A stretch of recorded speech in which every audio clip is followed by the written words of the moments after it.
ஏன்னா நமக்கு தெரியாது. சாஸ்திரம்ங்கிறது நாம் சௌக்கியமாக இருக்கிறதுக்காக ஒரு வழிகாட்டுதல் சொல்லியிருக்கா. நாளைய தினம் சதய நட்சத்திரம் எந்த நட்சத்திரத்தில் பிடிக்கிறதோ அதுக்கு முன் நட்சத்திரத்தையும் எடுத்துக்கணும், பின் நட்சத்திரத்தையும் எடுத்துக்கணும்.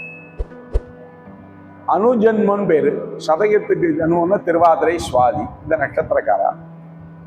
கிரகணம் விட்ட உடனே மரண காத்தால பக்கத்தில் இருக்கக்கூடிய ஒரு கோவிலுக்கோ ஒரு பொது இடத்துக்கோ போய் அந்தணர்களுக்கு அனுஷ்டானம் பண்றவாடு நாளைக்கு சந்திர கிரகணம்ல சந்திரனுக்கு பிரீதி பச்சரிசி, நல்ல வேஷ்ட வஸ்திரங்கள் வாங்கி கொடுக்கலாம்.